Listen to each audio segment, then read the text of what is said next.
Assalamualaikum warahmatullahi wabarakatuh. Hai anak-anak, berjumpa kembali bersama Ibu Ersi di video pembelajaran kali ini. Hari ini kita akan melanjutkan belajar tema 4, sehat itu penting, subtema 1, peredaran darahku sehat, pembelajaran 1. Adapun tujuan pembelajaran yang harus dicapai, yang pertama, dengan kegiatan mengamati gambar peredaran darah manusia, siswa dapat menjelaskan organ peredaran darah dan fungsinya pada manusia secara rinci. Yang kedua, dengan kegiatan berkreasi menggambar, siswa dapat menggambar cara kerja organ peredaran darah manusia secara rinci.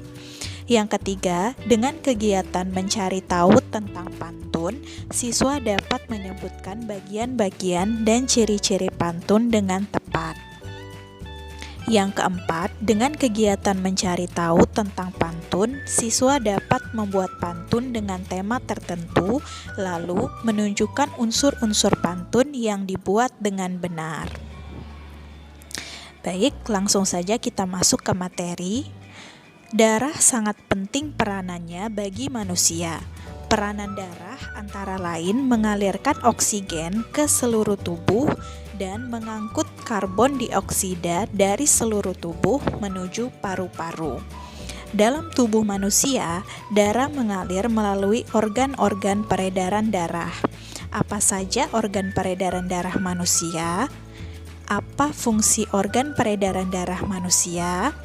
Untuk lebih memahaminya, silakan disimak video pembelajaran berikut ini. Halo teman-teman, masih ingat kan pembahasan kita pada bab sebelumnya? Itu loh tentang sistem pencernaan manusia dan hewan. Nah, hari ini Mama bantu kita ya buat membahas tentang sistem peredaran darah pada manusia. Oke, Pipo. Teman-teman, kalian ingat kan? Kalau proses pencernaan makanan menghasilkan sari makanan. Sari-sari makanan hasil proses pencernaan akan diedarkan ke seluruh bagian tubuh untuk dimanfaatkan. Nah, bagian tubuh yang memiliki tugas untuk mengangkut dan mengedarkan sari makanan adalah darah. Selain itu, darah juga berfungsi mengedarkan oksigen dan karbon dioksida hasil pernafasan. Betul, Pipo. Jadi, darah itu punya dua fungsi buat tubuh kita. Darah berfungsi untuk mengangkut dan mengedarkan sari makanan hasil proses pencernaan ke seluruh tubuh. Selain itu, darah juga berfungsi mengedarkan oksigen dan karbon dioksida hasil pernapasan. Peredaran atau aliran darah di dalam tubuh manusia terjadi melalui organ peredaran darah, yaitu jantung dan pembuluh darah. Jantung adalah organ tubuh yang berfungsi untuk memompa darah ke seluruh tubuh. Jantung manusia terletak di dalam rongga dada agak sebelah kiri. Kamu tahu nggak besar jantung kita? Kalau jantung orang dewasa sih kira-kira seukuran satu kepalan tangan yang beratnya 300 gram. Di dalamnya, jantung memiliki 4 ruang, yaitu serambi kiri, serambi kanan, bilik kiri, dan bilik kanan. Betul nggak, Ma? Betul, Pipo. Sebagai alat pemompa darah, jantung memiliki otot-otot yang kuat. Otot bilik lebih tebal daripada otot serambi, karena otot bilik memompa darah keluar jantung untuk diedarkan ke seluruh tubuh. Oh iya, di antara serambi dan bilik jantung, ada pemisah berupa pintu turun yang disebut katup jantung. Katup jantung yang sehat dapat menutup sangat rapat, sehingga darah dari bilik tidak tercampur dengan darah dari serambi. Katup-katup itu membuka dan menutup seirama dengan denyutan jantung.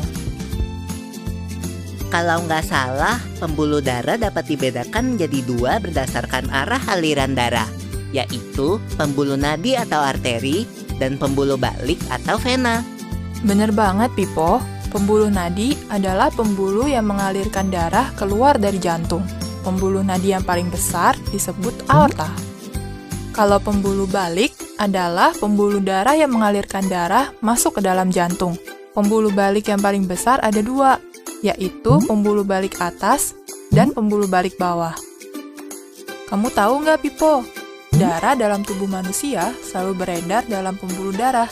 sehingga disebut peredaran darah tertutup. Berdasarkan panjang dan pendeknya jalur yang ditempuh, peredaran darah manusia dibagi menjadi peredaran darah kecil dan peredaran darah besar. Peredaran darah kecil berlangsung dari jantung ke paru-paru, kemudian kembali ke jantung lagi. Urutan peredaran darah kecil adalah serambi kanan, lalu ke bilik kanan, ke paru-paru, lalu ke serambi kiri. Berarti kalau peredaran darah besar berlangsung dari jantung ke seluruh tubuh, kecuali paru-paru dan kembali ke jantung. Urutan peredaran darah besar adalah serambi kiri, lalu ke bilik kiri, ke seluruh tubuh, lalu ke serambi kanan. Tapi dalam aktivitasnya, peredaran darah kan bisa terkena gangguan penyakit juga ya.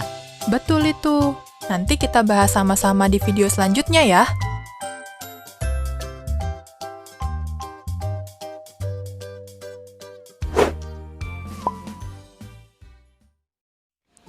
Nah, anak-anak, betapa besarnya peranan organ peredaran darah bagi kelangsungan hidup manusia. Tidak berlebihan jika kita ingin lebih baik lagi menjaga dan merawatnya. Kita bisa mengungkapkan rasa syukur kepada Tuhan Yang Maha Esa karena telah diberikan organ peredaran darah yang sehat. Rasa syukur tersebut bisa diungkapkan dengan berpantun. Contoh pantun adalah sebagai berikut. Rambutku lebat, rambutku subur, tidak dapat dipasang jepitan. Tubuhku sehat, ku ucap syukur, darah mengalir tanpa hambatan. Apakah yang kalian ketahui tentang pantun? Tanyakan kepada orang yang mengetahui tentang pantun. Kalian juga dapat mencari informasi melalui media tentang pantun. Caranya dengan membaca buku, internet, dan media lainnya. Sampai sini, apakah sudah paham? Untuk mengukur sejauh mana pemahaman kalian terhadap materi, coba kalian kerjakan latihan di LKS tema 4 halaman 1 dan 2. Baiklah anak-anak, cukup sekian pembelajaran dari Ibu. Ibu akhiri, wassalamualaikum warahmatullahi wabarakatuh.